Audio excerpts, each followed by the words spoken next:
Welcome to the Michael Clegg YouTube channel. This section is called Evo-Sync. Within this section it's everything about health and well-being. So the way I'm going to set this up today is just to talk to you about how it's going to move on for the rest of the series. So we're going to discuss different elements of how to be healthier, more productive, and ultimately how to have a better, longer lasting life. So the way we're going to set it up initially is, how do you win the day? So each and every day you have to go through the process from waking up until going to bed. But within that, lots and lots of elements of where we can actually maximize what we do within that period of time to help us perform within sport, help us perform at work, or help us to perform just in a general manner with the family and when we see people and socializing with friends and family. So initially, one of the key areas which we'll be looking at is sleep.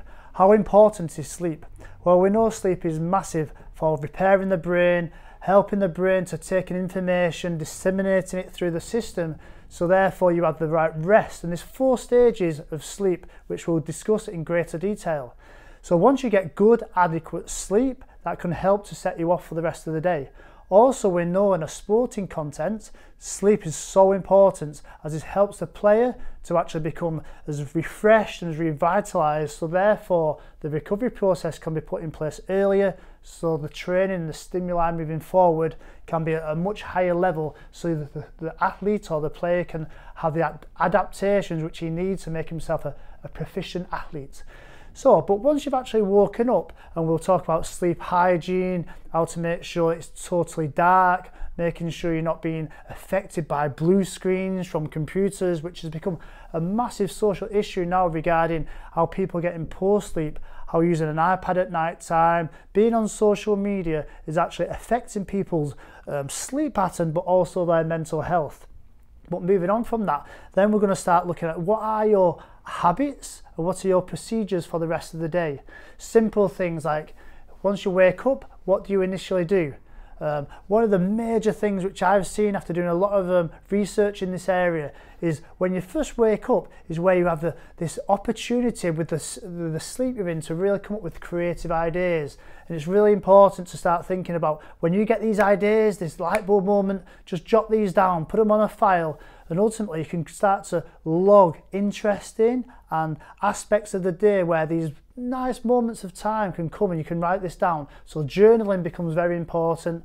And then obviously the general hygiene, making sure the children are brushing their teeth, making sure you're getting ready for the day.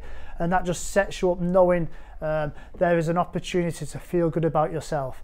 When I've done the research in this, looking at like what they do in the army, they always make their young recruits to tidy their beds, to iron their sheets. And the reason why they do that is you're actually doing a successful moment in time right at the start of the day.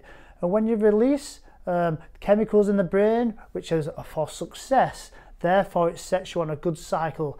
I always relate this back to the players when they first start playing a football match, whether as a player myself, going through these same issues when you're very nervous and you don't know how the game's going to be, or whether it's players when I was at Sunderland as their coach saying, do the first pass easy, get your confidence, and then you can go to the rest of the game knowing that you can actually express yourself to its fullest. So little wins like that in the morning, and then the next big one for me is making sure you get hydrated. Allow the system, which overnight becomes a little bit toxic, it becomes a little bit alkaline is what we want, but the system becomes very acidic. So drinking water, lemon water, we'll discuss that, and we'll even bring some recipes on how you can actually make your morning the winning start.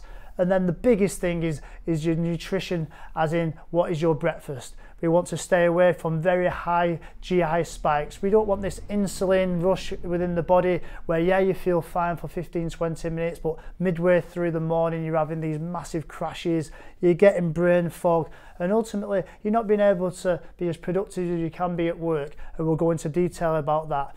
Then throughout the rest of the day, our nutrition should be, how long are you sat behind a desk without getting any movement? The body's been created to move, and without movement the body can get lazy, can get very stiff muscles, especially in your hip flexors. You can get a bad back. So what is your posture when you're sitting, and how are you going to get movement in the day? We now know that you should be trying to aim for at least 10,000 steps within your working day and within your time at home.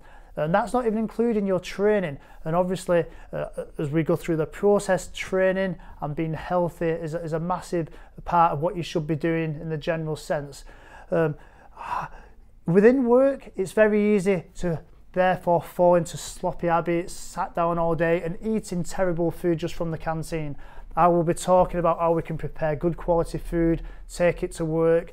Even, is it possible to have a stand-up desk? Is it possible to get your Fitbit or a certain product to vibrate to say, come on, you've been sat down too long, get yourself moving. So these are the little tips and hints which I want to try and get across to my subscribers, get across to the general public, so therefore we can have good solid practices which we can pass on to our children moving forward.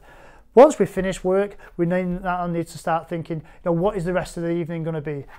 Have you got a gym membership? Is it too expensive? Can you do some type of activity? Maybe go for a jog, maybe go for a bike ride. How about taking your children swimming? And we'll talk about the benefits of all the different types of sports and activities, what don't cost too much money, which can have a dramatic effect on your life. Because really we've seen a massive increase of obesity, type 2 diabetes, people with mental health issues, and we know that doing activity, being physical, participating in team sports is great for the social and psychological side, but ultimately what it actually does, it releases chemicals, neurochemicals into the system what make you feel good. There's endorphins in there and serotonin and lots of different other ones which we can talk about and why these are good and how it can really help you to move on with the rest of your life. And then again, as we sort of winding down, how much TV we are going to have at night or blue light. What should the food be at night time? Is there any superfoods we can have? Maybe a little block of dark chocolate, maybe if you're thinking you want something sweet, and how we actually structure your food and how much carbohydrates and proteins and antioxidant type of foods can we get in our system. So we'll be talking all things health and well-being. We'll be discussing how we can be more productive within our lives, and I really want to go to lots and lots of detail in different segments. This week for my broadcast next week, I was speaking to a wonderful lady over in America. She's called Mita Singh. She's an expert in sleep. And she goes into all the NFL and NBA professional teams over there, talking to them how to prepare sleep. It's how do you prepare a food, how do you prepare your sleep? And it's very interesting that you need to get the quantity right, you need to get the quality right, and you want to just be able to get all these steps in place so therefore you can become refreshed. So we'll be talking all stuff like that, and I've got a really interesting announcement to make next week regarding my own job role within the community where I'm from, which is in Tameside in Manchester.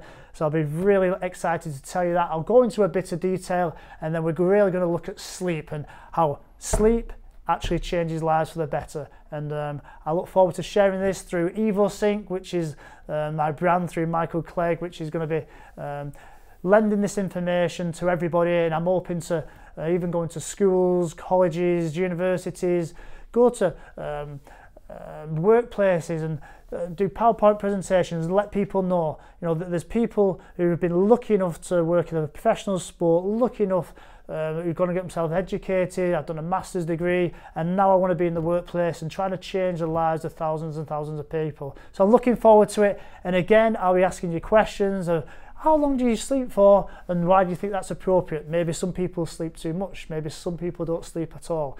So we'll get into all these different questions, and each week we'll be discussing what is the right and wrongs of health and well-being. I look forward to it, and I'll see you soon.